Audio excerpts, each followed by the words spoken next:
Anyway, I should say this, by the way, because we've listened to this quite a bit. Who's missing from all of this?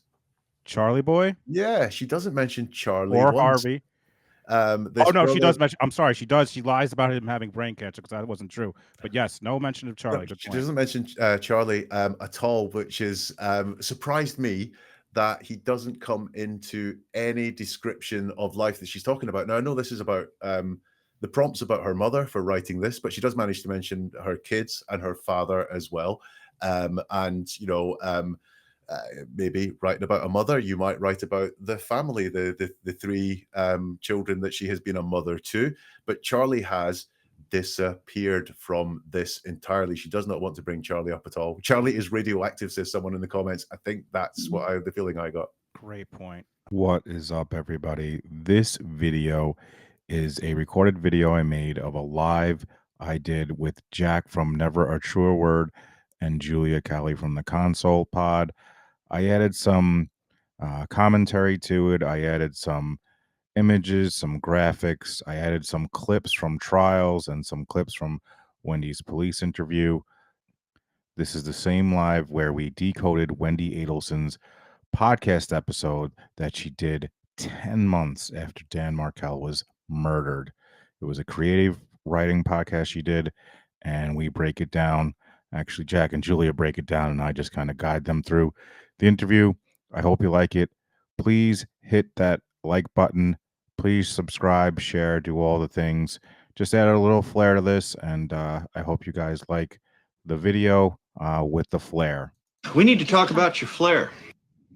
Thank you so much for being here for our third episode of Decoding Wendi Adelson. If you haven't heard this podcast, take your blood pressure medication, get ready, because it's a lot.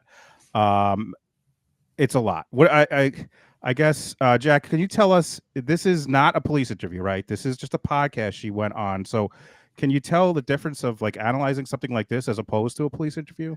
Yeah, so I'm looking at the words that someone uses. So I just look at every single the word they use and ask, why did they choose that word? And it helps. The context for me helps because most of the time when we're talking, we talk from our brain that's just very impulsive. It's just there saying what it thinks is the right thing to say. Like when we're just having a chat before we came on, we're just chatting away. When I talked to you about the weather, I didn't choose the words very carefully. I just let my instinctive brain pick the words that felt right about it. Now I'm trying to explain a concept, so I'm using my thinking brain and choosing my words very, very carefully so that I can be as clear as possible about the concept I'm trying to get across. Think about it like breathing. Most of the time, you're just breathing. You don't think about it. Your instinctive brain's looking after it. But if I say to you, take in a deep breath, your thinking brain kicks in. You take in a deep breath and go. And Wendi is using her thinking brain for this. When she was in the police station, she was thinking very hard about what she has to say, whether she's innocent or whether she was involved in a conspiracy. That's a high-stress situation. So high stress, in fact, she must let her instinctive brain take over the words at times. And that's when we spot things like leakage, when she doesn't filter what it is that she's going to say. This is a writing class, right? She's using her thinking brain for every single word. And that's very instructive about her word choice is always deliberate and it's always to get across what it is that she wants to say. I think, the other thing I should say, think of the audience. The audience in that police interview were the police. We saw Wendi switch between audiences in different modes between different people she was speaking to. I don't know what the audience was meant for this podcast. I don't know what was in her head, but it's not a police interview. There's no stress on her here whatsoever. She's free to say things as she wants, how she wants. And Julia, I know you wanted to add on that, but also, have you had cases where, as an FBI profiler, you've looked at pieces of social media or speeches, things like that, to develop your analysis? Sure, writings, diaries, looking at exactly what Jack was saying, the words people choose, what impression they're trying to create. And a lot of times we don't necessarily get to meet the people. Most of the time we don't meet the people. So we're trying to understand their personality traits, their characteristics, what's important to them through their writings, through their maybe social media posts. This can inform us about potentially how to approach them, what's important, all those things. And I just want to kind of add on to what Jack said. This isn't a high stress situation in the same way that a police interrogation or interview is. She hasn't just been given the news. She's been processing this news for, it sounds like in the podcast, about 10 months at this point. And my understanding, that first essay she wrote, that was an in-class prompt. So she wrote that right in class, had to read it, got some feedback, and then revised it and came back. So she has more time. She has more time to think about it. So you see how it developed from that first thing she put down in writing and had to read in class. She gets a little feedback. We don't hear all the feedback. We hear a couple of students who provide feedback, and then she comes back and she's added to it. I'm not sure she made it better. But I mean, I get, I think in terms of better, I think we get a better picture of her. And again, what's important to her, what she focuses on, and those things. And I think overall, when I'm reading something or listening to something, in this particular case, well, actually, I listened and read what she wrote. I'm looking sort of, I go through it and I think, what is my overall impression? What is this person trying to say? What are they trying to get across? And then I go from there. Yeah, folks. So, and if you didn't know this, again, this is not Wendy's podcast. She goes on a creative writing podcast where she is, like Julia said, prompted to kind of give some information about what she's been writing. And like you said, Julia, 10 months out, the podcast came out December 2nd, 2015. Dan's murder was July 18th, 2014. And the first arrest, folks, wasn't until May 25th, 2016. So to me, that's pretty ballsy to come on this podcast when your family is clearly suspects. They've been questioning your boyfriend, your ex-boyfriend. So, but all right, folks, here we go. And by the way, on this website, I checked the first 5 seasons. The only person that I see that has a picture attached to the podcast is Wendi. I don't know if that was the people who created this podcast thing or it was her, but it was just interesting that I noted that. So here we go, folks. I skipped like the beginning where they talk about the podcast, but here we go with Wendy's introduction. I gave the prompt, "How are you really?" Wendi wrote about her ex-husband's murder.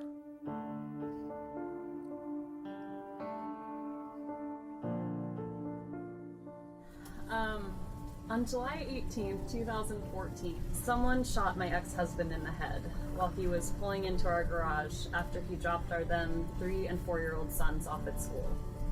I only found out this information when the police picked me up from a lunch date I was having with 2 girlfriends and insisted that I come with them back to the station, and then interrogated me for 8 straight hours, because it's usually the ex-wife. Stop there. I'm not really okay. Go ahead, Jeff. So anyone watching, Jay sent this to Julia and myself a couple of weeks ago and went, anything in this? And I was like, I don't know. The first 2 sentences are laden with information. As Julia very correctly pointed out, this is the less filtered version. This is the one that's sort of done on the hop. Look, she begins with, on July 18th, 2024, someone shot my ex-husband in the head. Think of all the ways you could say your ex-husband was killed. You could say, on that day, my ex-husband was killed. Or on the next day, my ex-husband was shot by someone near our garage, or anything like that. But she leads with this someone. For some reason, the person who did the shooting is high up in her head. Now, that doesn't mean she was part of a conspiracy. It could be she's worried the person is still out there. We'll come to that in a bit, actually, as to potentially why it is. But she leads with the person who did the killing and then the murder of her ex-husband. Her ex-husband comes second here. So the person that did it is a higher priority in her head, as suggested by her words, than the fact that this killing took place. And then she says, I only found out this information when the police picked me up from a lunch. Now, that only, if she'd said, I found this out when the police picked me up from a lunch, that would be explaining what had happened. But why say only? That suggests some sort of exceptional thing. Kind of like if you just said to me, did you see O.J. Simpson died? And I went, I only found out when I saw his funeral was on TV, or something like that. Like they're suggesting some exceptional circumstance around how she found out. It's entirely normal. She had nothing to do with this, that she found out when the police, came to get her and tell her. So why is she saying, I only found out? Why is she telling us that this is the only way she found out was because the police told her? I didn't have anything to do with it. I had no prior knowledge. I only found that out then. And then we've got a couple of lies, because it wasn't a straight 8-hour interrogation. We saw it, we've watched it. It was 5 hours and it was not straight or interrogation. And also, if you remember, when she left the police, Dan was still alive. So she found out about the shooting, but she didn't actually find out about the killing here. So she's playing with the truth there as well. And then she says at the very end of that section, they interrogated me for 8 straight hours because it's usually the ex-wife. And she doesn't deny that. She just sticks it out in that way. Get very understandable that, you know, the nearest and dearest of someone who's murdered are always looked at first, but she gives no sense whatsoever of any innocence around there or any feeling of unjustness or even being scared about it. She just sort of puts that out there casually. 2 sentences in, I got so much. Julia, I saw you shaking your head there. What Well, I agree with what Jack said. A couple of things that I think are interesting is that we can hear her narrate this, and there, even though she kind of has a very flat tone, that sometimes there's some inflection, and it's almost as if, I mean, what other way are you going to hear about this? I only found out because the police came to get me. I mean, that is typically how people would often find out if she's not living there. I mean, to me, it's sort of minimizing. It's almost like I only found out about this because I had a phone call or I just happened to see police tape up somewhere. That's more how I would use only. So I just found that choice of words minimizing how she found out. This is actually a very appropriate and serious way to find out. And it sounds like she's sort of minimizing. And then I think it's interesting how she said the police insisted I come back. Well, of course they're going to insist. Your ex-husband, the father of your children, and your children were with him that morning. Of course, they shouldn't need to insist. And so it just shows to me some maybe resentment toward the investigators who insisted she leave her lunch. Interesting. Good grief. It's a weird choice of words. Of course, you know, you don't need them to insist. You insist. You would want to be there. You want to try to answer their questions. And so those are the couple things I pointed out. You kind of hear that. I guess, I don't know if resentment is too strong a word, but you hear this tone in her that she's sort of put out that the police have involved her in this. I think as well, the word interrogated is, she uses that the exact same way as insist. You know, interrogation suggests high pressure, direct questioning for 8 hours that didn't stop. And it wasn't. It was a conversation. It was not, I would not even consider it an interrogation in terms of what we think of interrogations where people are in your face and I know you did it. And it is high pressure. And that was not, I mean, there's a lot of, and that could just be our interpretation. It's a lot of pressure if you've never been into a police interview room and you're being asked questions because your spouse, your ex-husband has been murdered. That's pressure. But in terms of what we see, that was not a high pressure situation whatsoever. I mean, they were very gentle with her. They even brought in let her friend come in. Yeah. They found me eating lunch. I don't know how that happened. I'm fascinated still.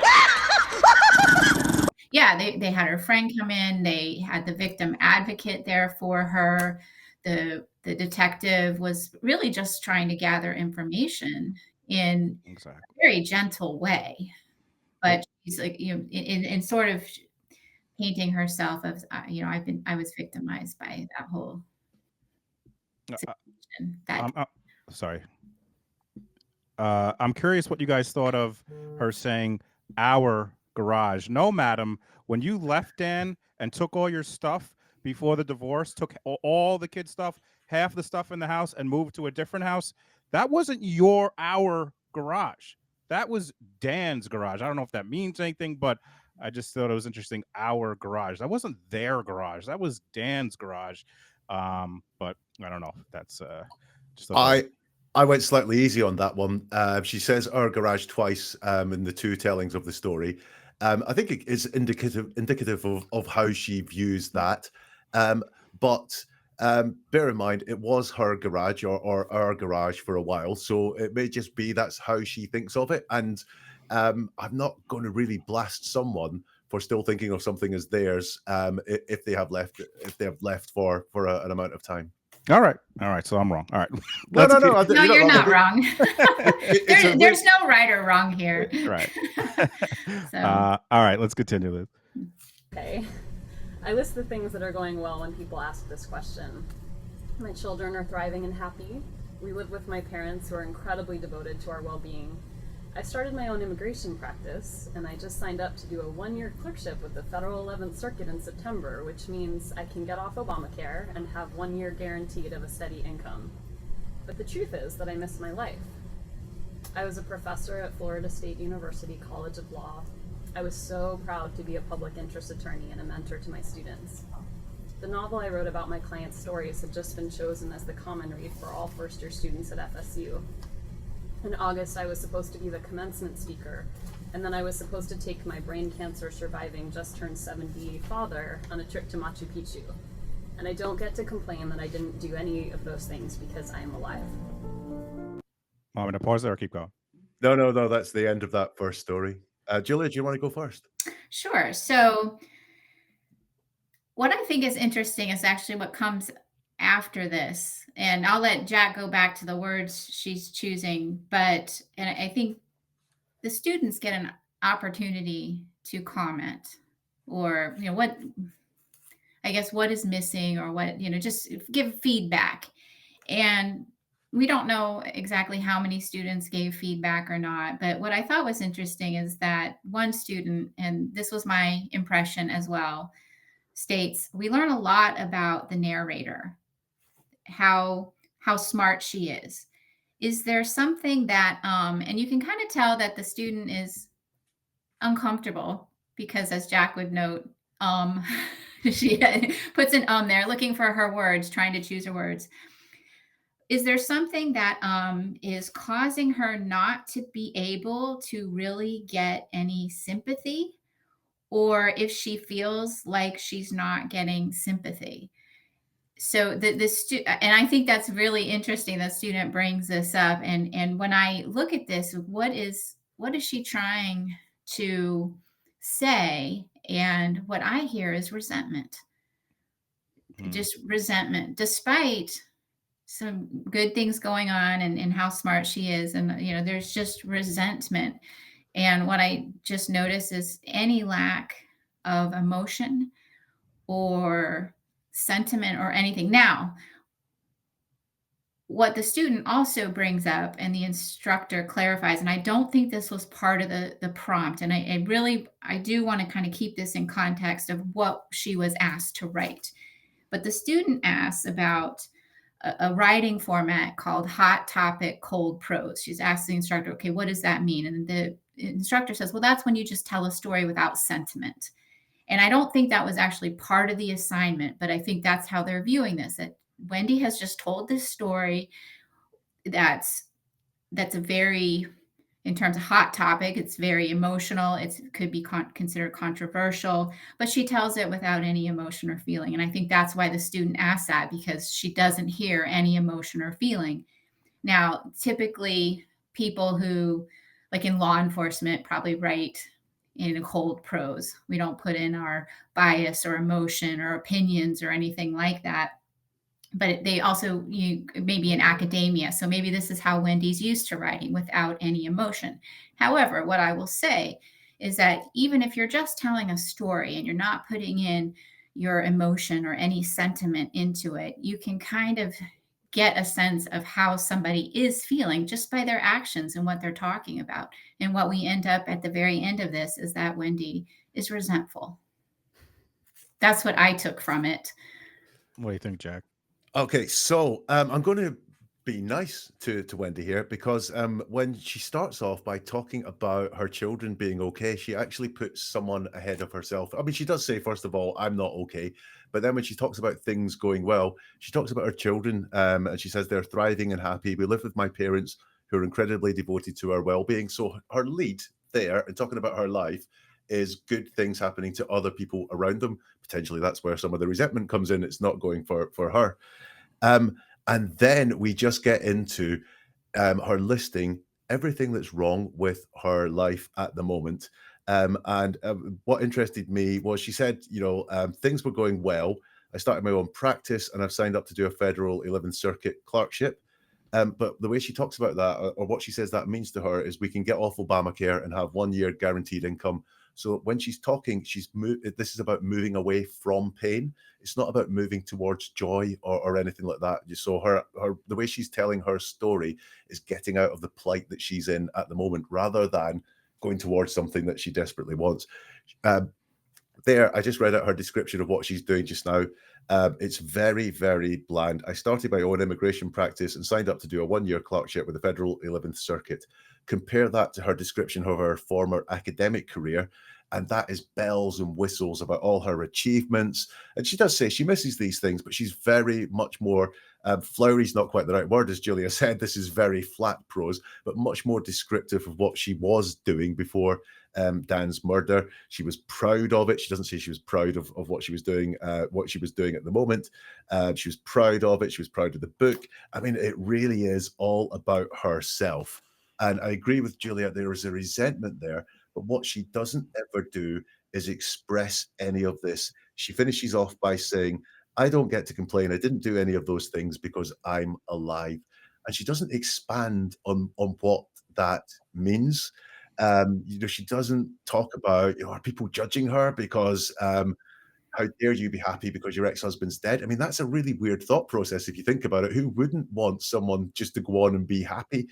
But I don't know. I have no understanding from what she said as to why she feels she cannot do these things. But what I do pick up on is a lot of unhappiness in her current situation, as much as she's telling us that things are going well.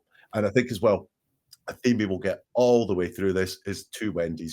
She said, I'm not really okay. I was the things that were going well when people asked the question. The subtext being, when someone asks, are you all right? Yay, I'm all right. Everything's fine. The reality is I'm hiding pain. I'm hiding sadness. I'm not being open and upfront about it.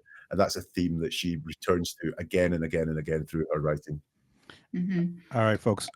Please, and Brooklyn just put it here. Please check out. They're sharing the links. Check out their podcast. Do all the things because we really appreciate them coming on here. So I have one other thing to add. Go. I had made note. So I think this whole exercise was kind of surprising to the class, maybe shocking, because you hear the host, or who I believe is the instructor of the class, at the end say, I think it's okay for us to feel uneasy for a long time as readers or listeners to this story. And I think the class was kind of shocked by this. And that's why the teacher is saying, and the teacher, I shouldn't say teacher, instructor, professor goes on to say that, but we need to let the narrator tell their story. And, so I think this was not just surprising to those of us who hear it that know the situation. I think at the moment in class, the teacher's kind of trying to allay people's shock to this. Sort of like what, and going back to, I don't get to complain because I'm alive. I think many of us go through times in life where we're complaining about dumb things, right? Just complain. And then we take a moment and say, you know what? I don't really have a lot to complain about. I'm healthy. My family's healthy, all these things. And I kind of wonder if that's what Wendi is sort of trying to say, but it just is a total miss for me. I think that is the thing. I want to, if you take a tip away from this, is when someone talks to you and tells you something, if you can picture it really clearly in your mind, the chances are they're being honest and open, and because if you authentically feel something, the language to describe it will come really easy to you. And quite often as people, we hear something and we don't understand it and we think, am I the thick one here? Is this person explained that really well? And it's just not working well in my head. The chances are this person is making it up or holding something back. They're not giving you the full range of words to paint a really nice picture with inside your head. And I think that's what I get a lot from Wendi, is she says things, but I don't understand why she's saying them or what she's saying. And I think that's because there's a real inauthenticity about her. And I think that, she admits it herself. She does say, I'm not honest with people. There's two Wendys she talks about later on. And I think that is really, really interesting.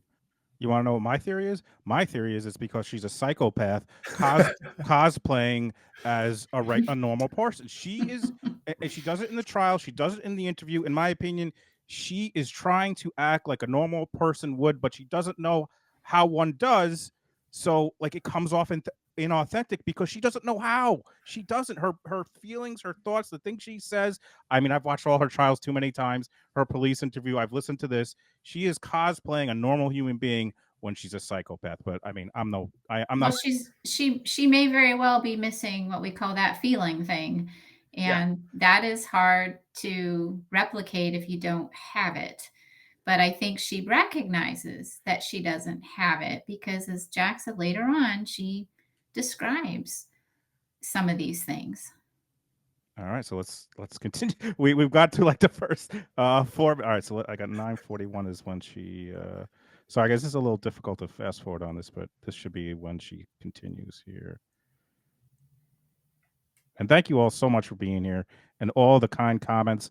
The best feedback I've got on any of my stuff is with these two amazing guests. So thank you all. First we got divorced, then he got murdered. In her writing, though, she seems to express how she really feels.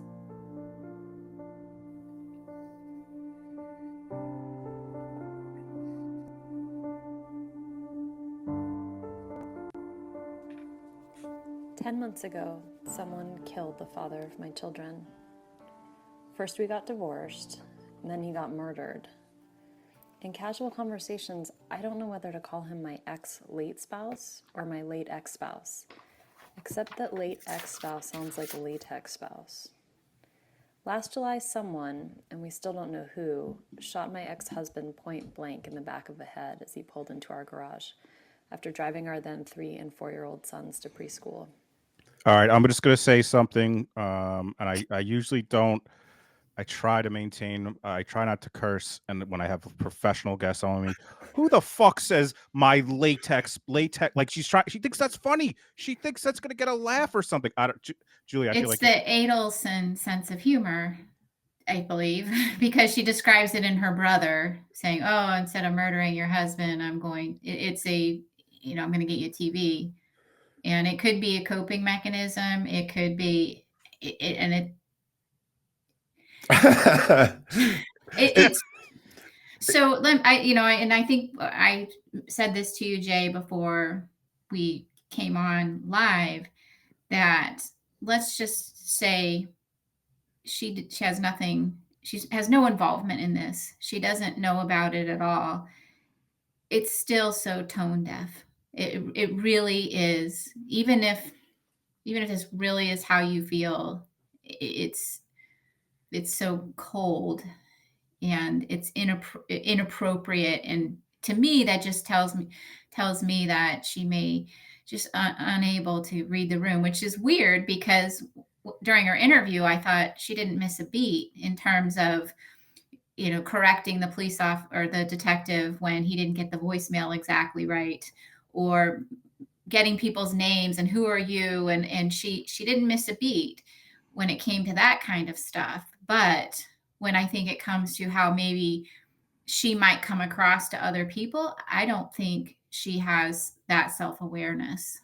And by the way, Jack, before you go, our astute subscribers and people in the chat right now are correct in saying Dan Markel was not shot in the back of the head. Dan Markel was shot in the face. You can see his glasses are broken. So that is not true.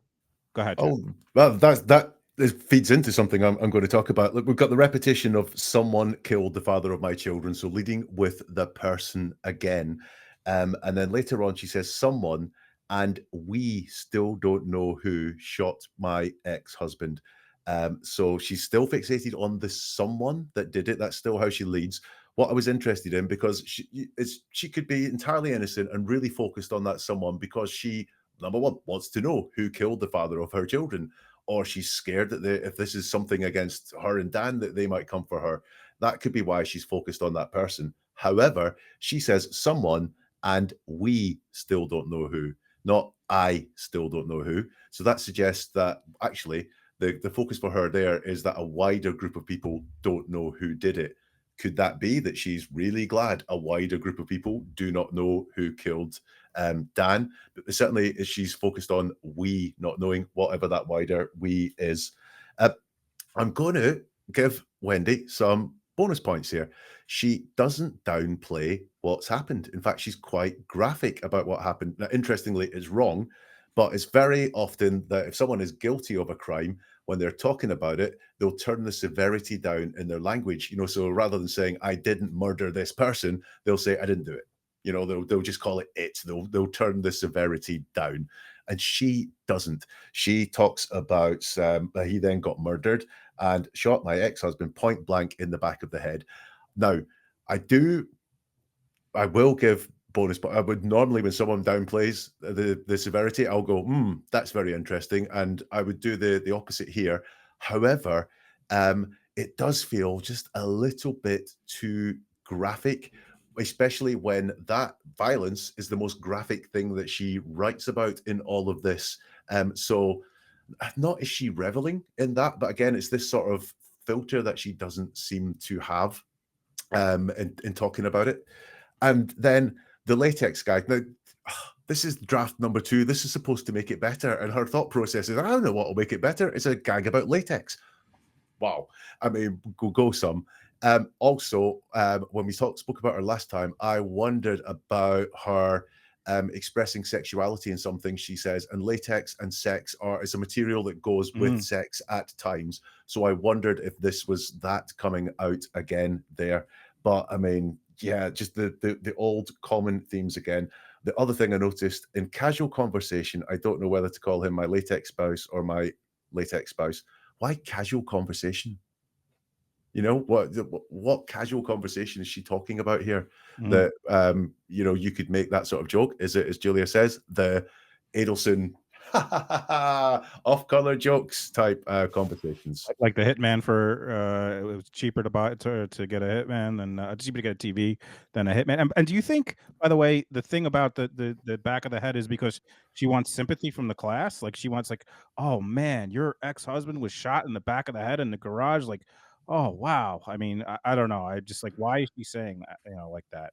It could be the feedback was that I very naturally, when she read this first draft out, half the people wanted to ask her about her pros, and the other half were going like, "Oh my God, your ex-husband was murdered. That must be terrible. Tell me more about that." And Right. Is it all right if I ask you questions? And it may be that she felt she had to put some more detail into her writing to appease some of that. Just going back to the off-color joke thing, I think I certainly can talk for my family, right? We have a great sense of humor. And when we all get together, there are just jokes flying left, right, and center, none of which I will repeat right now in front of a public audience because they're completely inappropriate. My filter is here. Jay, I'm a guest on your channel, so I'm not going to sit here and tell you my dad's favorite joke. I'm just not going to do it. And yet we've seen this hitman comment came out, which she told the TV repair guy.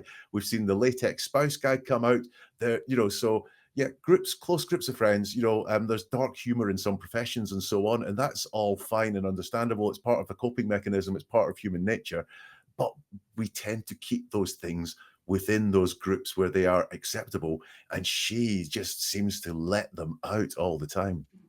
And I don't know if you have anything to add to that, Julia. Well, I just want to go back what he said. What we don't know exactly is what all the comments were from the class. So we're missing that. And so why did she change certain things or add to certain things? So that's hard, but this is still what she chose to write.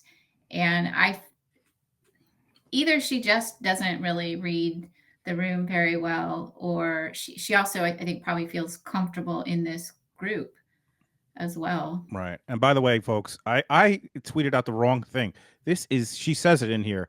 This podcast came out 16 months after the murder. This is 10 months. This is less than a year after the murder that she has the balls to go on this podcast, which, like you guys said, she probably didn't think 3 people with the J in their name are going to analyze, or there's going to be YouTube videos or any of these things. But man, for her to do this to me is just wild in of itself. And the first arrest again wasn't until May 2016. It's just wild that she would do this. All right, let me continue. Sorry. And we got over 500 people. Thank you so much for being here. If you enjoy this, I promise you, you will love the Consult podcast and you will love Jack's Never a True Word podcast and all of their links. So please, our mods are sharing them. If you're on the replay crew, they're in the description. Please, please, please check them out. We married when I was in my mid-20s, when I thought I could cheat the system and marry a man I lacked passionate love for because, hey, didn't that die anyway during marriage? I saw his intellect and big heart and thought he would make a wonderful father for my children. Our marriage dissolved after the children arrived, as the loneliness of being married to someone that didn't view me as an equal crept in. I do believe he loved me. I mean, I feel like you could stop every sentence. Go ahead.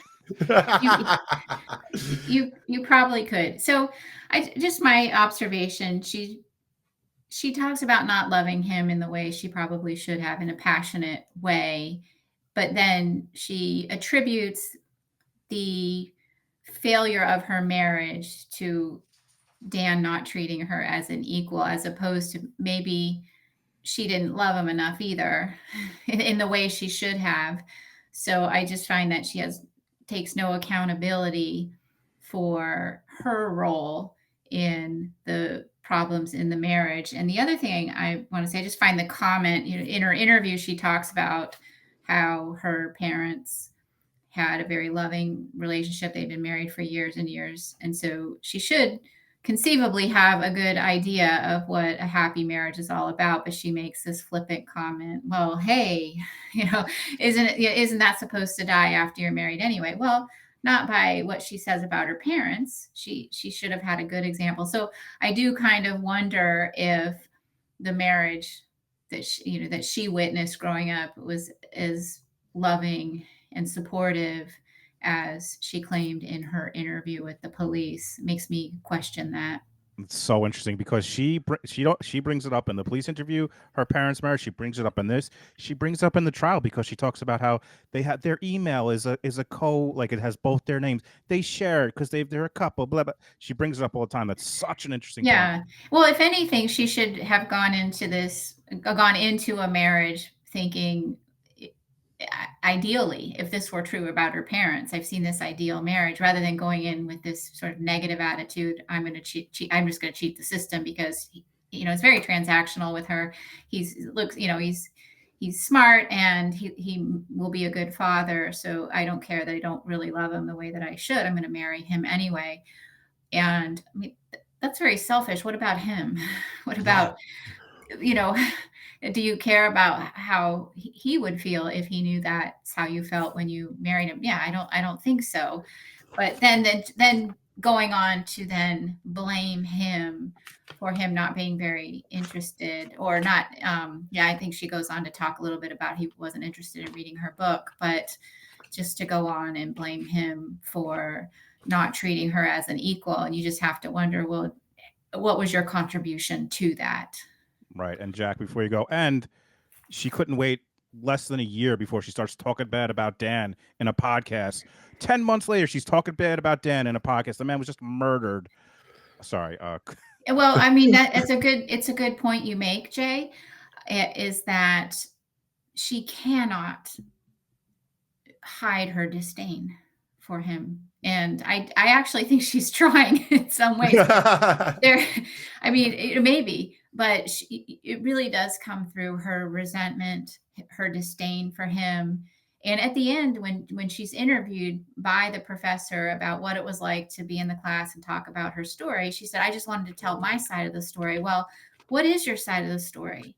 What is it? What are you trying to tell us? Well, you're trying to tell us you're resentful because you can't say all these bad things about Dan. That's really what it all comes down to. That's so true. That's what I think, because I don't see what's her side of the story. Has she lived in fear because she could be murdered? Is she, trying to heal from this, or her, taking care of her boy? I mean, none of this comes in. Like, what is your side of the story? What I got from listening to all this is just what I said, that she is resentful because she can't talk about, how Dan treated her, and her side of the story is that, I was mistreated and he was horrible to me.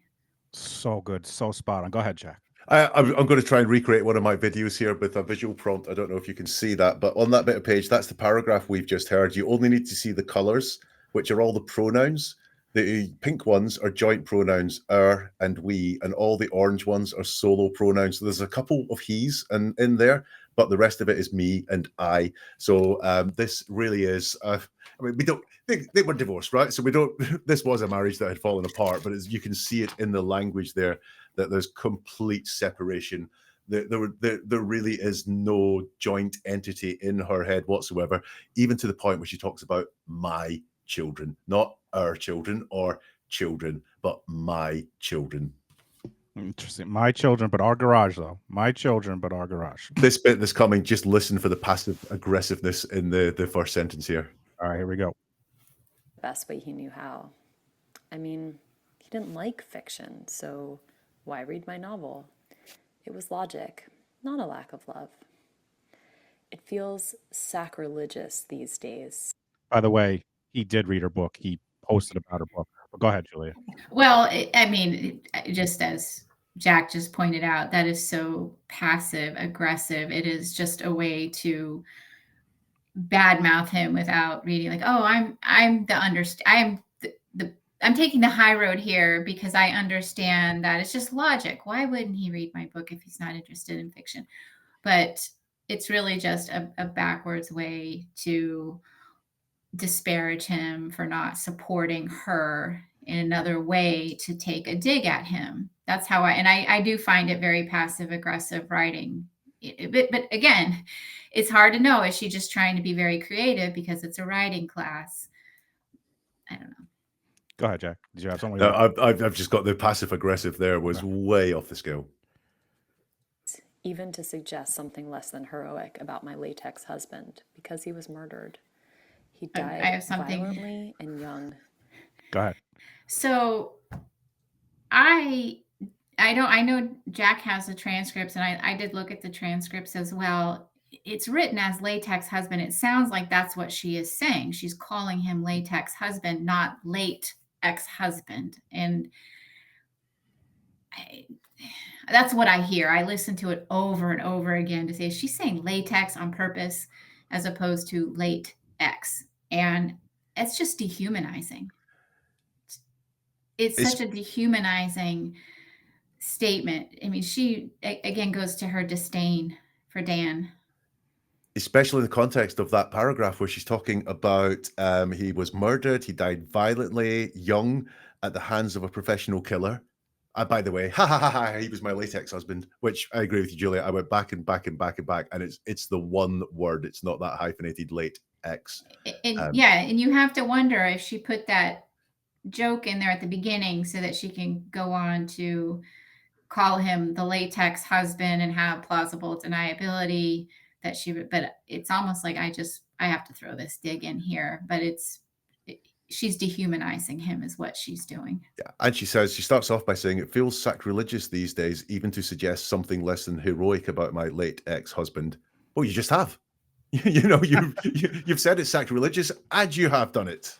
So interesting. You guys are killing it again. And likely at the hands of a professional killer. And the media had a field day in response. I turned on the news to find photos of my children with Nancy Grace. George Stephanopoulos saying my name in reference to our acrimonious divorce, and a picture my friend took when I was her maid of honor showed as evidence why I should be treated like a murder suspect and not the mother of two fatherless boys. The thing I got there was right at the very end. She said that this picture was shown why I should be treated like a murder suspect and not as a murder suspect. Which I thought as it would be what I would expected. I've been treated as a murder suspect, but like one. She felt she was treated like one, not as one. I don't quite know what it means, but I found that word choice really interesting as to why it was like a murder suspect, not as a murder suspect. I don't know, was the investigation at this point, was she not a suspect or, herself? Was she not under investigation herself? But she certainly felt like the walls were closing in on her. And then I was treated like a murder suspect, not the mother of two fatherless boys. It's entirely possible you can be both. It's a false sort of logic going on there. And that is almost that resume statement thing here. I can't possibly be involved in a murder because I am the mother of 2 fatherless boys.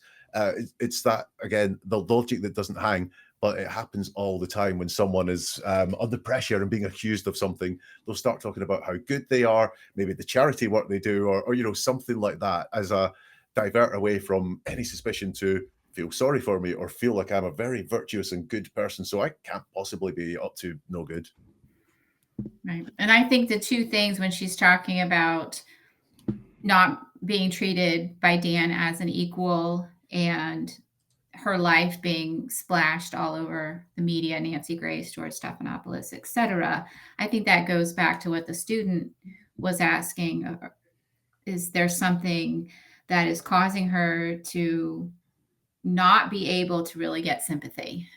And I think this is the way she's trying to demonstrate that we should feel sympathetic for her. These are the things she's going through, and this was her way. This is what I'm going through. You should have sympathy for me. And I think that was probably prompted by the student's question. Well, I can give you guys a little nugget here, talking about dehumanizing Dan Markel, and the reason that she brings up Nancy Grace and George Stephanopoulos is because I know why she does, because she brought them up in the trials. The reason is she took the kids' names, she changed them to Adelson. This murder happened in July. In September, when they were registered for school, she signed them up as the Adelsons. She did not sign them up. And then by the next year, they were legally the Adelsons, no longer the Markels. And it comes up in the trial because the prosecutor's like, when did you change their names? And she's like, my children's names were all over TV. Their pictures, so I had to change their name. Did you change your children's last name from Markel to Adelson? I did. When was that done? So after Danny died, there was a lot of press coverage, and CNN put pictures of my children's faces unblurred on national television. Newspapers put their names without any consideration to the fact that they're children. And I appreciate that, but the question is when did you change their names? When they started school, I registered them under my name, hoping it would keep them safe. And was that approximately a year after their dad was killed? It was whenever I registered Ben for school, so it was soon after. Okay. But I didn't legally change their name until after that. Okay. Names like the Adelson name is this thing of glory, but that's just something that came up in the trial. She brings up, she says they were on Nancy Grace in the trial, and like that's her excuse for talking about dehumanizing Dan Markel. They are no longer Markels right now. They're Adelsons, his kids. So I just thought, you had mentioned that. Sorry, one other thing from me, and this is why I love doing what I do, because I keep noticing things. And Jade, you and I were having a talk about this last night, and I was saying, like, I don't know how many times I look at something, I'll see something new. Now, I'm not a psychologist, but in all of this, I'm getting strong feelings that she is masochistic, or even worse. And actually, there's. I started off by saying I look at the words that people choose to use. There's no need for her to mention Nancy Grace or George Stephanopoulos here at all. She could have told this story by just saying, I turned on the news to find photos of my children. My name was out there with reference to the divorce. And yet she talks about the shows that she was on. I think this, in a weird way, I think she's not proud of being on them, but this is, hey, I was on those shows, like my picture. She talks twice about her picture being on TV. And I wonder if that's, when she was talking about what she liked about her academic life before she moved back to Florida, she really liked being the center of attention. My book is going out to people. I was supposed to give the commencement address. I like being on a stage. I like lots of people looking at me and watching me. And again, here, did she feel like, in a weird way, I was on CNN, I was on Nancy Grace? Actually, kind of enjoyed that, with circumstances could have been a bit different, but I do. There's no reason to mention the star names that other than to kind of go, hey, look at me, I was on TV for a while. By the way, she brings up the book again. She brought it up in the police interview. She loves to bring up her book, but she doesn't love in the trial when Georgia suggests that the book is about her life, which she says in this podcast the book is in her life. Then the trial comes and she lies because the book is about this woman who feels trapped where she is and she wants to move to a different place, which guess why Wendi got to move to a different place? Because Dan Markel was murdered. So just the FYI if you didn't know that, folks. I sat on a bench last week to watch the boys play. An older woman sitting next to me commented on how adorable my boys are and asked, "What does your husband do?" I hate this question. I haven't yet said, "He doesn't do much because he's dead," but I think it sometimes. I find when That first of all, that never happened in my opinion. And second of all, why would you say that? Go ahead, Jack. I'm sorry. Look, trust your gut, Jay. When you hear something and you just don't think it's right, trust your gut. It didn't happen in my opinion either. She uses present tense too much when she's telling that story, not past tense. So the woman was sitting next to her, not was sat next to me. And how adorable my boys are, not how adorable my boys were, which was, I don't know if the boys might be adorable all the time. This would be, I would expect to hear this as a woman sat down next to me and said how adorable my boys were or looked or something like that. So to be fair, that could just be a dramatic device in creative writing in order to tell a story. Sadly, the story she wants to tell is another off-color joke about Dan, and he doesn't do much because he's dead. Go ahead, Julia. Anything to add? Yeah, I mean, I find the word I hate that question. Hate is a very strong word, and I'm wondering what does she hate about it? Is it because she's got to answer a question about Dan, and it almost goes to she hates it because she doesn't want to talk about maybe what he did when he was alive and how accomplished he was.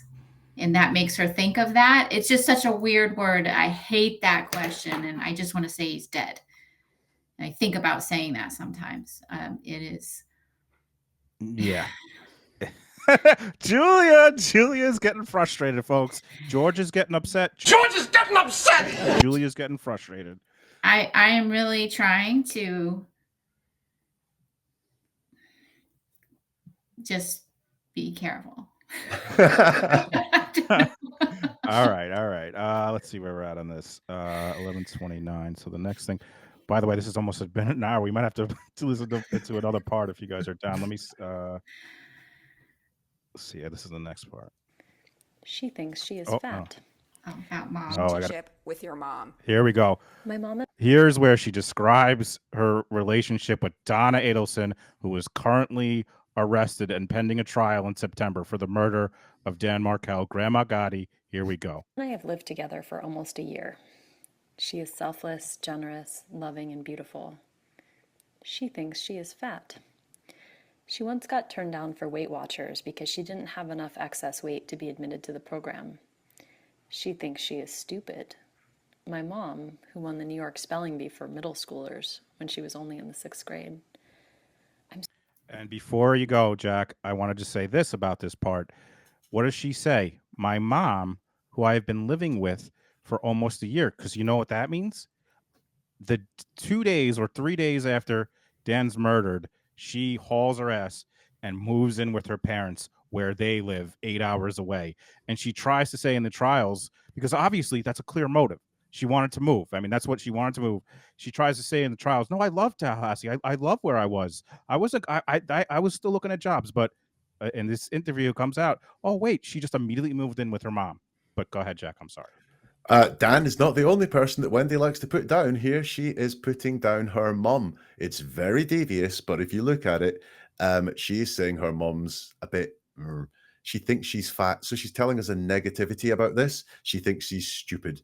And then when she gives you these really complex reasons as to why her mum isn't fat and isn't stupid, they are long in the past. So she doesn't say, my mum thinks she's fat, but there's not an ounce of fat on her. She's lean, she's thin, she's athletic. No, she says once she got turned down for Weight Watchers. So in the past, she got turned down for Weight Watchers. So it's not saying she's not fat now at all. Same thing with stupid. She goes way, way back to 6th grade school, when her mum was in 6th grade school, to point out why her mum is not stupid. She doesn't have any present examples of why her mum is not any of these things at all. It's really, really in the distant past. Mom's not these things. Well, she wasn't once upon a time, but could she be now? She's not very nice about her mom there at all.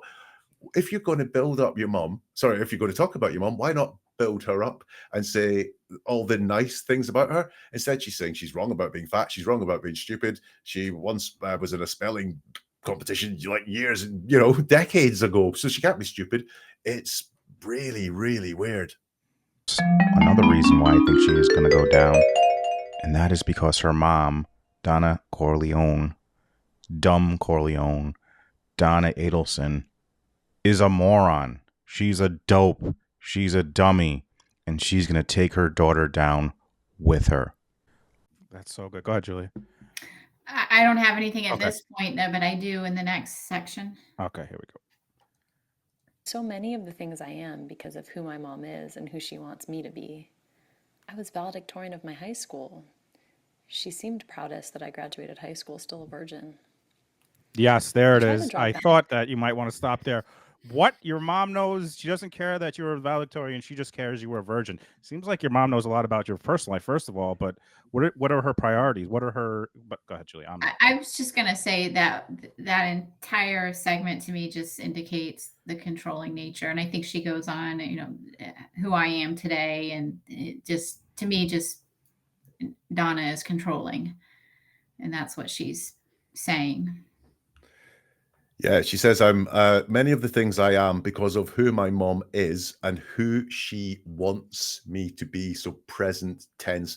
There's none of this theory that she's a grown adult child, so that the parents set a tone to a child and, told them, gave them values and guidance on how to go out and live their life. Mom is still, in the words here, telling her who she should be. And by the way, if it's my mom wants me to be, she's not there yet. So Donna is still telling her how to live her life, what to do. And Wendi is not living up to Donna's ideal, in her words.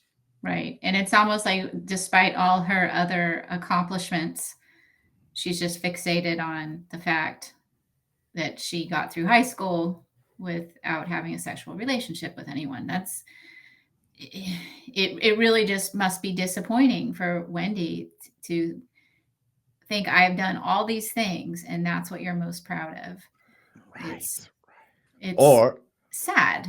Or, yeah. I was just going to say, or is it that this speaks to childhood issues and childhood traumas? Because in this section, Wendi goes back to her mother's childhood, the spelling bee, and she goes back to her high school. So she's a long time out of high school when she's doing this. She's achieved quite a bit in her life.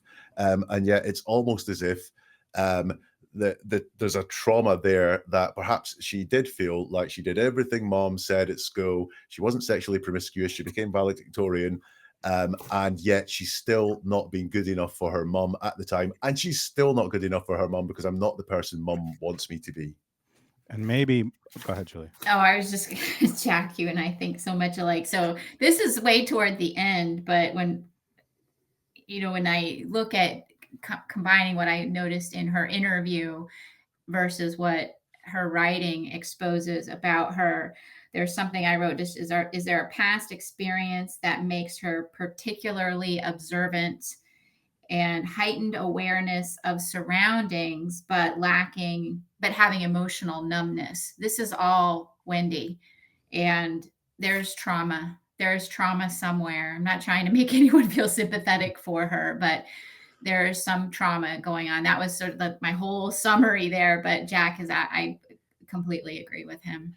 And by the way, maybe something that Donna wanted was grandkids. So maybe that's why Wendi wanted to marry someone who she didn't really feel, was in love with, to give her the grandkids that she wanted, and then had to figure out a way. Well, I don't want to be married anymore. What's a way that I can give these grandkids to my mom, but also not be together with the man? If there's only a way that I could figure out how to do this, maybe if I start complaining to my family, maybe if I start, I don't know, just a little bit to think about there. Well, I mean, it's been an hour, guys. So you tell me. We could keep going. If you guys have stuff to do, we could stop and maybe do a part 2. I don't want to see. It's up to you. I'm good to carry on for a bit. All right, It's up awesome. to you, Jay. You're running the show. Well, I am very appreciative of your time. So if you guys are good to go, I'll keep going. Thank you. Here we go. Boundaries with my mom because lately there aren't any. She is caring for my children right now so that I can be here in class, more like a co-parent than a grandmother. But I accept it because as a former kindergarten teacher, she is so adept in that role. She taught my boys how to recite the 44 presidents, just like she taught me when I was 4. I see myself in them, reciting, receiving praise. She is... Go ahead, Jack. So I didn't know I did know the receiving praise bit was coming, but I'd completely forgotten it. So that talks to what I was talking about before, the receiving praise from mum that she remembers when she was 4 is very, very important to her.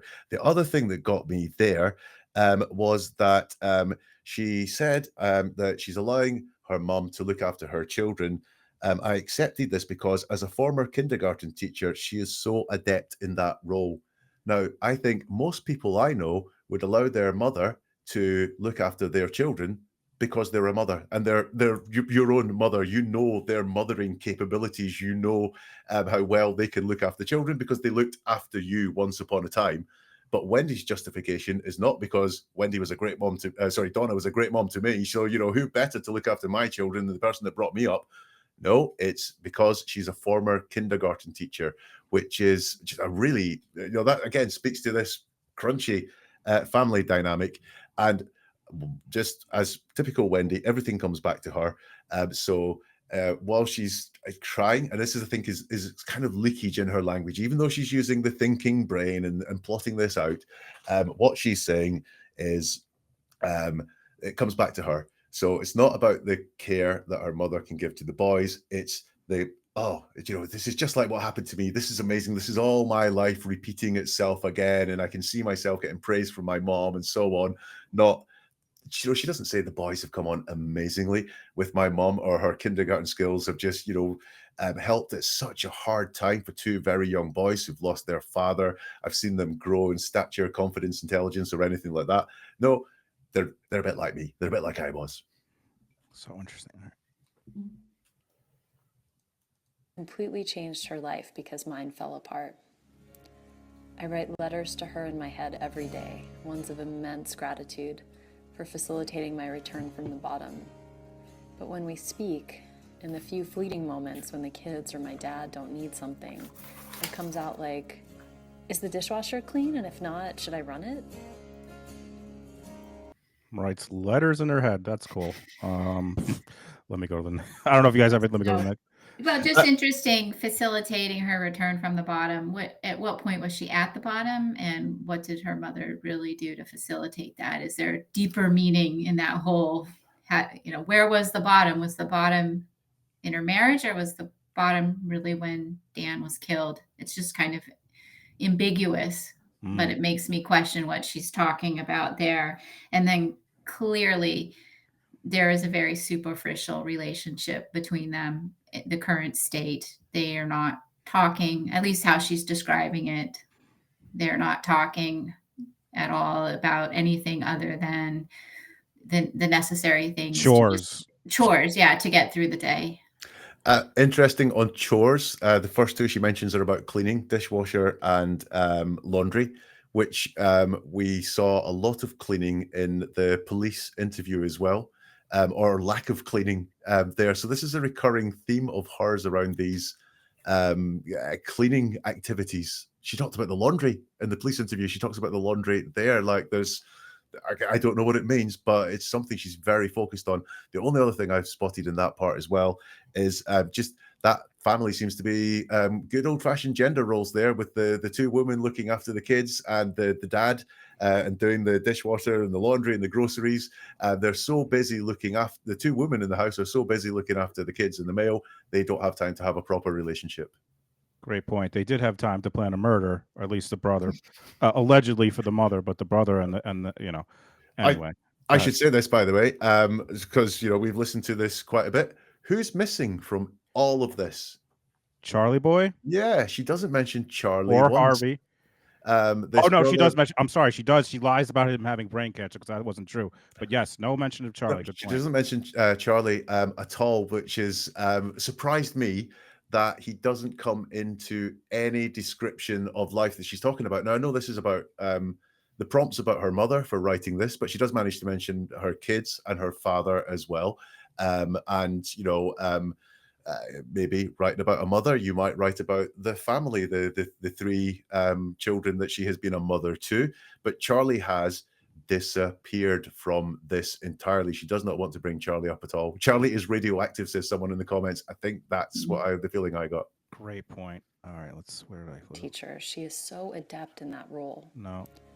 I read or something else inconsequential about laundry or groceries or aspects of daily life. Is that it for that point? Most people think I am very happy. That sometimes her outward reaction. I had no idea. I Sorry, guys, it's hard to fast forward on this. Stay tuned to the end of the show to hear the prompt. In response to the prompt, lies, Wendi remembers the death of her friend's father. And again, she discovers that sometimes her outward reactions don't match her inner emotions. Because she's a psychopath. My childhood friend Lisa told me this weekend that she never even knew I was unhappy in my marriage. I had no idea I hid it so well. I always thought that I had an expressive face, the kind that easily registered happiness and disappointments. But the more I think about it, the more I realize that most people think I am very happy all of the time, because I smile constantly to try to engage with people, make them smile too. I keep noticing things. She mentions her childhood friend Lisa, but obviously they're having a conversation about happenings in adult life because it was how unhappy she was in her marriage. So again, we've got this theme of childhood coming through from Wendi, which is very interesting, and I hadn't noticed. Anyway, Lisa has no idea how unhappy she was in her marriage, and Wendy's words are, "I had no idea I hid it so well." Not I had no idea I was hiding it or that I hid it. It's that I hid it so well. So this is that dual personality thing going on that she's very conscious of. She knew she was hiding things from people. And then she goes on to say explicitly that most people think I'm very happy all of the time because I smile constantly to try and engage with people to make them smile too, which is really conscious of manipulation, frankly. You know, she is aware that she doesn't just beam into a smile when she sees someone because she's happy to see them or seeing that person makes her smile. No, she's saying, when I smile, it's to engage that person to make them smile too. So that is manipulative. We felt that in the police interview, that she was putting it on to make a really good first impression with people and to get them to give and give and give and give. And she says it right there that's she thinks about how she engages with people. She doesn't just walk into a room and carry herself naturally. She's going to put on a smile so that people will smile back too. And then Wendi can get what she wants. Anything to add, Julia, to that, or you want to keep? I agree. I agree with everything that he said about that. It's she's aware of the fact that she wears a mask. And you know, as far as being a very good hider of things, there's something else she could be hiding. I can't think of what it could be, but I mean, her brother's been arrested for something and convicted. Her mother's been arrested for something, and then there's a trial. If she's really good at hiding, it's pretty interesting. I wonder if there's other things that she hides.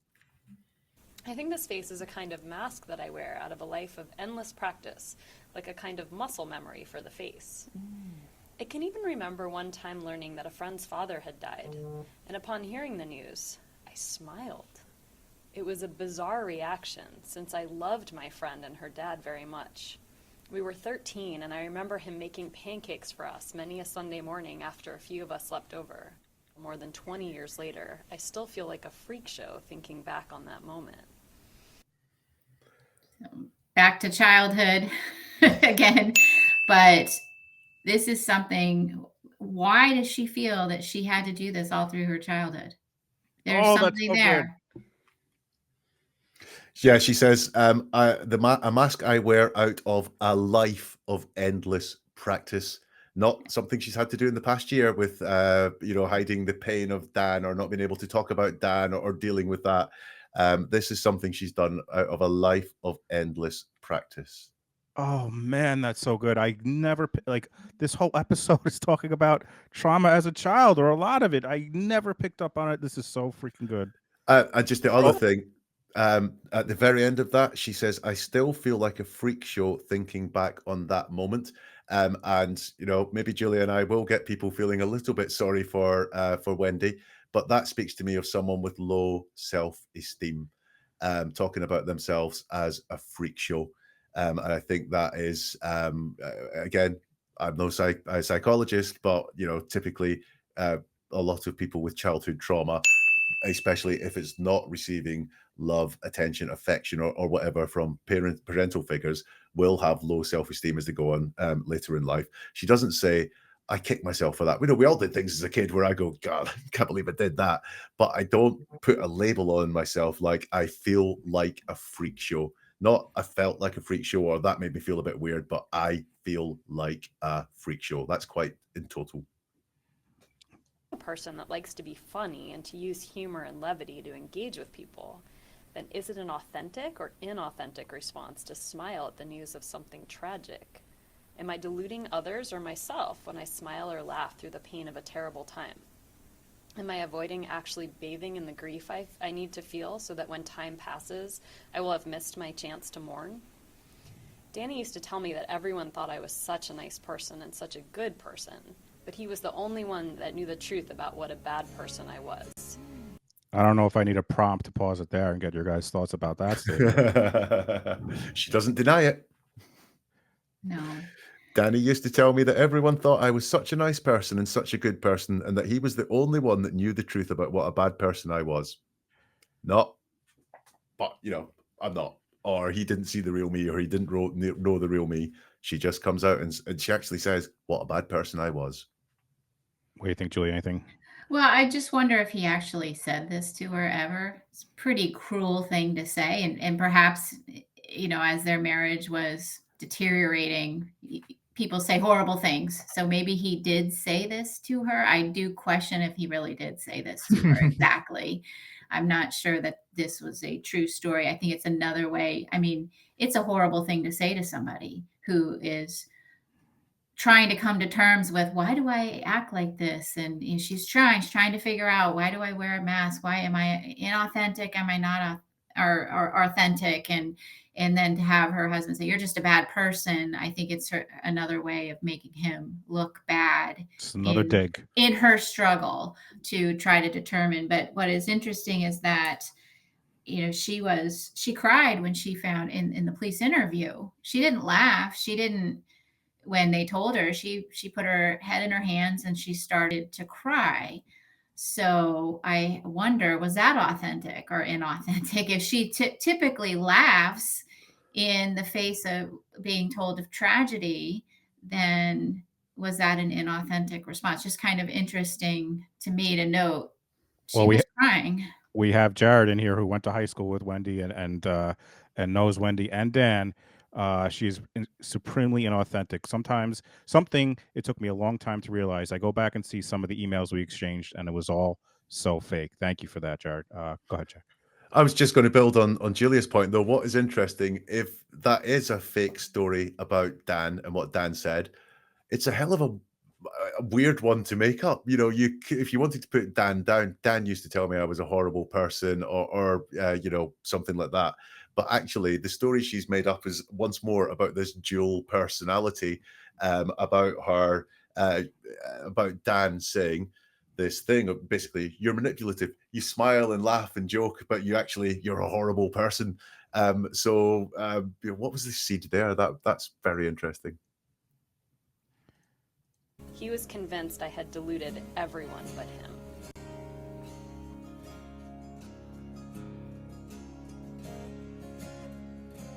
And a few nights ago, when your last intimate moment.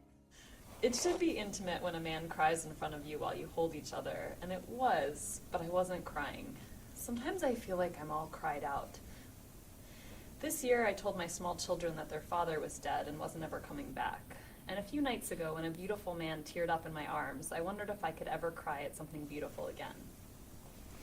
I shared a piece of writing with him I was trying out for class. It describes a scene where I'm immensely sad. He tells me he was initially impressed with all that I have accomplished, but now he's more taken with what I have endured. I appreciate his words and wonder, why can't I be that woman on the spot? Do you want me to stop there? Or you want to keep going? I'm gonna add that. I'm gonna add that to the list of things that never happened. But I don't know if you guys have anything to add to that. What a beautiful, intimate moment that must have been, eh? Yeah. I'm gonna chalk that up as something that never happened.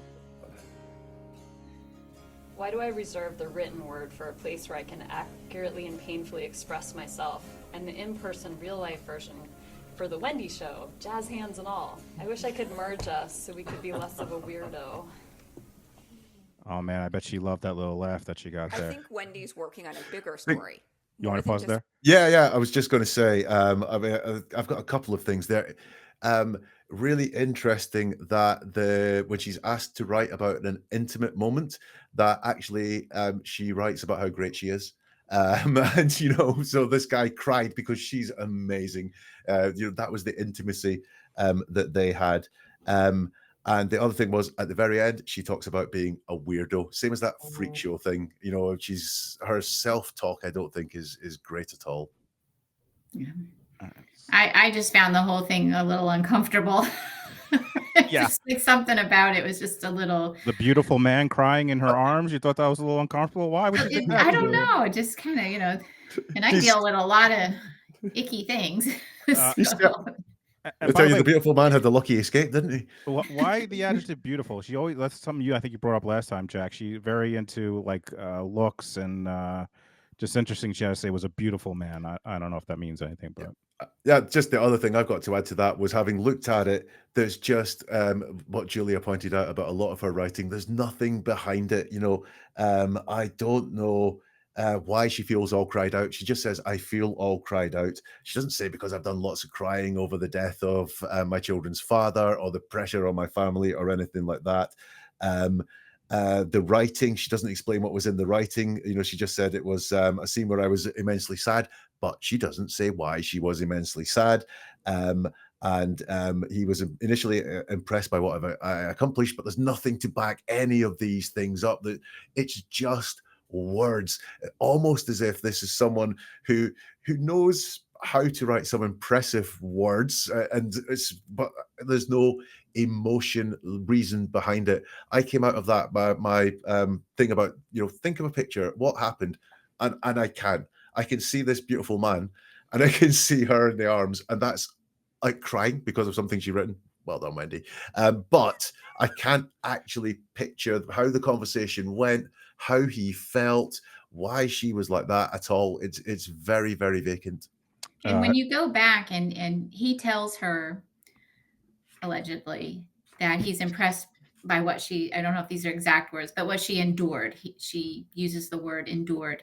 And we go back and we reflect back on what she told us. These were things she should have endured. What did we learn? What did we learn that she endured? And it goes right to Jack's point. There's just a hollowness to what did she endure? Great point. Jared says, oh, sorry, you can add more to that? No, that's it. Jared says, I will say Wendi was always weird, but it was endearing in a way when you first got to know her. So that's interesting. Thank you, Jared. She was smiling. She was smiling and telling off-color jokes. That will be endearing, and she was doing all that deliberately to engage with people. That I absolutely think that is true about her, and that Jared would feel that way because you saw that endearing nature in her police interview. I think we look alike. Yes. Or nice skirt.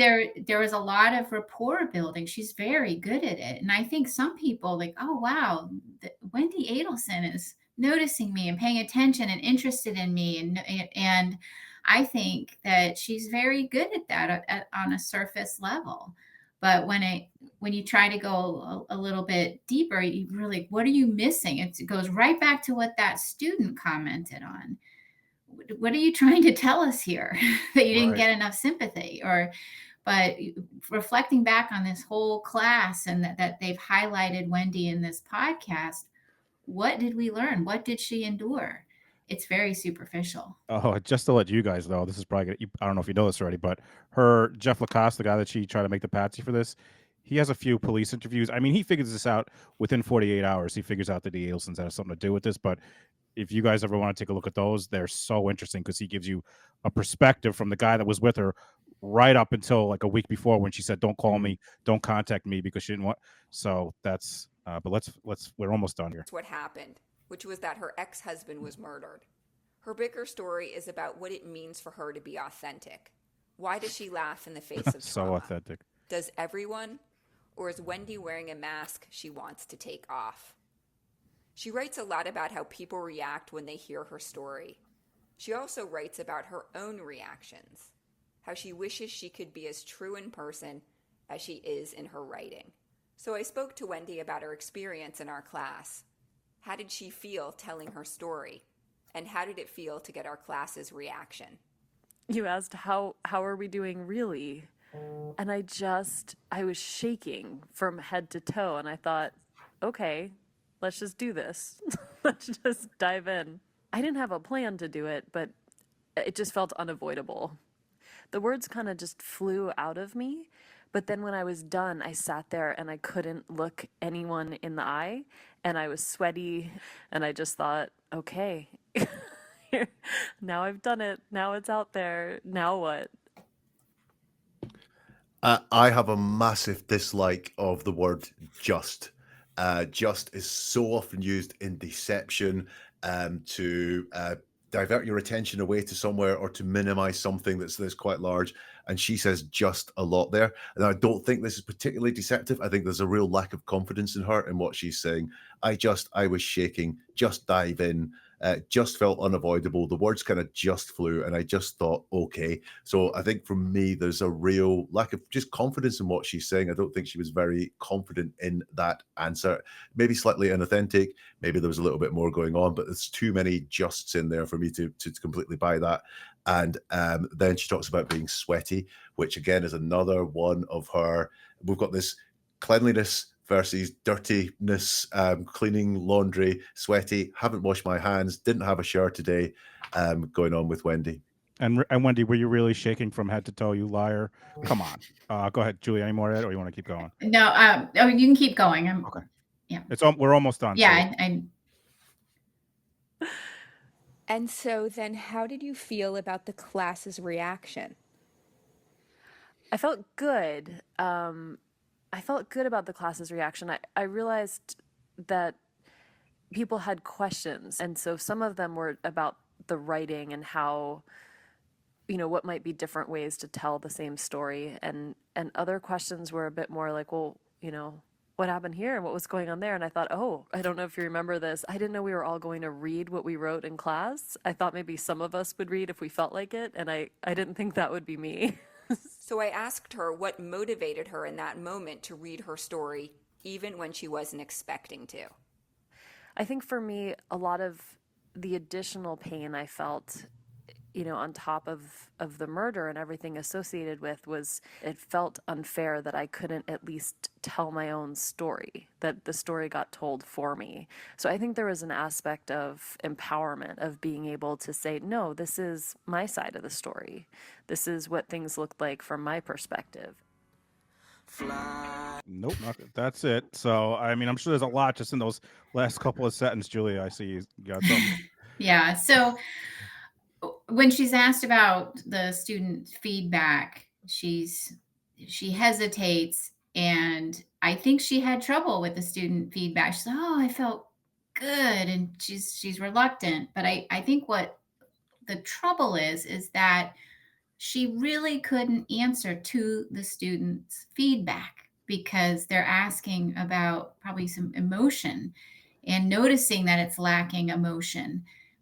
Again, we didn't hear all the student feedback, but you do get some sense of that from one of the students at the beginning of the podcast. So I think she struggled with that. And that's why she struggles answering that question. And then, as I've already mentioned, she wanted to be able to tell her own story. And this empowered her, and she was able to do that. And again, reflecting back, what did she really tell us? What was her story? We have to go back and kind of, what did we learn about her? Last thing I want to point out is this is at the beginning of the podcast, and I think the instructor and host says it again at the end or something along these lines. And I did listen to a couple of other podcasts. They've done a lot of shows, so I didn't listen to all of them. But this is not when the host talks about writing, she doesn't put this into every show, but she does say writing is trusting the story to come out the way it wants to.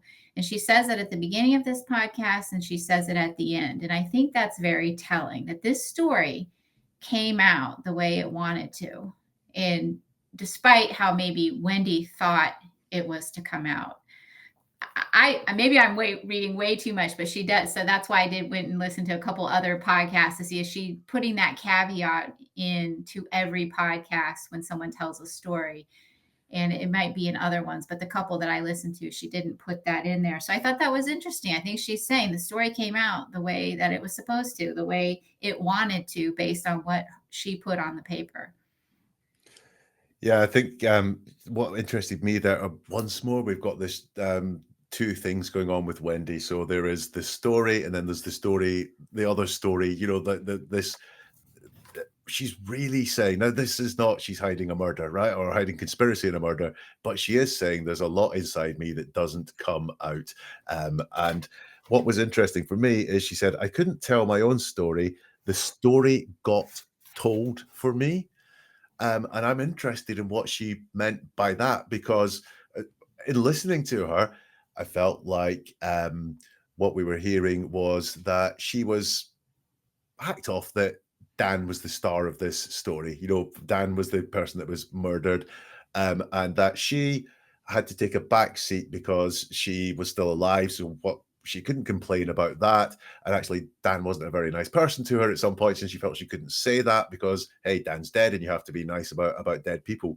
Now, that would be that there was the story of Dan was being told, but she said the story got told for me. So it's not talking about Dan's story. It's a story told about her that someone else was telling. I think she feels is there.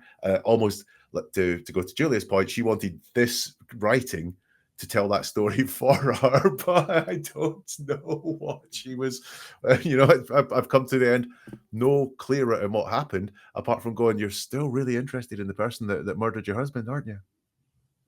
So interesting, you guys. This has been absolutely amazing.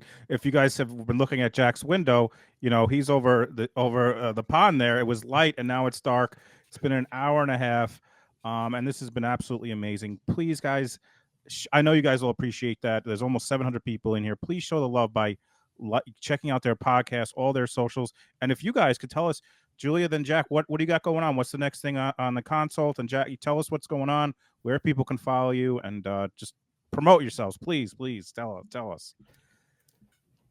Me first? Yeah, go ahead, Julie. Okay. Yeah. They do the consult, Real FBI Profilers. It's a show that I do with 3 other retired FBI profilers who were my colleagues at the BAU. We're still in the midst of the Robert Wone case, and we've spent several hours. I mean, when I say hours and hours and hours on this particular show. When we finish that, we have some other upcoming shows, lesser known cases, but ones equally as important to highlight because they don't get the attention that maybe some other high profile cases. So we've just got a lot. We're just going to keep going with solved, unsolved cases, and it's all behavior. And if you're on the replay crew, I know the links are being shared in the chat, but they're in the description. Go ahead, Jack. I was, number one, going to say, do listen to the Consult podcast. It's my favorite podcast around crime, and the Robert Wone stuff is amazing. Julia, every Wednesday you're in there when the podcast drops. I cannot wait to go out for a walk and listen to the latest Consult. Neveratruerword.com, Jay, is where you can find me. Now, if you've watched Baby Reindeer on Netflix, I've just dropped an analysis there Baby Reindeer is about stalking, and a character there stalks the main character, and this is based on a real life story. And the person who apparently was the inspiration for the character of the stalker, because they stalked the person that created the show, wrote a long Facebook rant about Baby Reindeer, and it reveals so much. But is it genuine? Is it actually from a stalker? You will find out if you watch the video that launched about half an hour ago and is only half an hour long. So there's time to watch that. And I know you're touching on. I was just talking to Shannon about this on the way home from our daughter's play. But this case in South Carolina with this preacher. I mean, Julia, have you seen this? If it is something. Go ahead, Julia. I did see it. I saw Jack's analysis, and he talks about his Wednesdays. Well, usually my Sunday evenings are devoted to Jack's new show that comes out. It's turned out that way now. I always listen to his new show now that I've discovered it. But yeah, I did listen to that. And Jack, there's a lot going on there, right? And this is not a case that is active. Well, people want it to be active, right, Jack? Like this is a fascinating case study, I'm sure, for you. Yeah, it's fascinating because there is so much on the record, and I have found some more stuff. So I did a really quick one yesterday because this guy announced he's a pastor at a church, and announced to the congregation that his wife had passed away, and it was like, whoa. He's done some TV interviews. There's video of him doing a lot more sermons and so on. So I am hoping to follow that up this week, and maybe next weekend I'll do a deep dive into him. Even if he gets into some sort of trouble this week, because he is an absolute case study. Yeah, I saw people today, I think, were outside of his congregation protesting. They want an investigation. I see a lot of Twitter people want an investigation. So guys, Jack and Julia put a ton of work into this. They're already doing a ton of work on their own stuff. So please check out their stuff. Like it, give 5 stars. I saw some people asking for another one. I'm always down for another one if you guys have time. There's Wendy's testimony. Like I said, there's her boyfriend's police interview, but I don't want to, thank you guys so much. Please check out their socials, and tomorrow we will be back covering, me and Bob, the Karen Reed case, another case that's just insane. Yeah, so I listened to... Oh, and you have analysis of that too, right? No, I listened to Julia on a Wednesday, but you and Bob have become my afternoon companions here in the UK because the trial starts about 2:00, so it's like, I'll go and switch it on. We love when you're in there. And you did, and Jack did an analysis of an interview with Karen as well. Yeah. Check that out, or maybe Jack doesn't want to because he doesn't want death threats. I mean, that plays that. Thick skin. I will do another plug for Jack. He did an analysis. So we had already recorded the Robert Wan case, but I thought it would be interesting to hear what he thought of the 911 call that was made in that particular case. And so he did an analysis of that, and I listened to it thinking, oh, I wonder what he's going to come up with. And I sent it to one of my colleagues that does our podcast with us. And after she listened to it, her response back was, man, he hit it out of the park. Nice. So he also did that analysis. And it's very much, I mean, we do an analysis, and it's coming up this Wednesday, but as you can see, we have a different focus. Jack is very much focused on the words chosen. We do a little bit of that, but mostly it's like behavior and so it works together. But if anyone's interested in the Robert Wan case, check out his analysis of the 911 call, because it's very interesting. Thank you. I could sit here all night. I could now tell you other episodes of Julia's to check out that are fascinating, but maybe just listen to the consult and watch Jay and Bob when Karen reads on. And yeah, we've had over like 700 people. So please, and if you're on the replay crew, check it out. Both their stuff is amazing. This has been amazing. Thank you guys so much. And thank you all so much for being here. And thank you, mods, for all you guys did, and everyone, super chats, all that stuff. Thank you. Good night, everybody. See you tomorrow, hopefully. Give me 2 claps and a Ric Flair. Woo!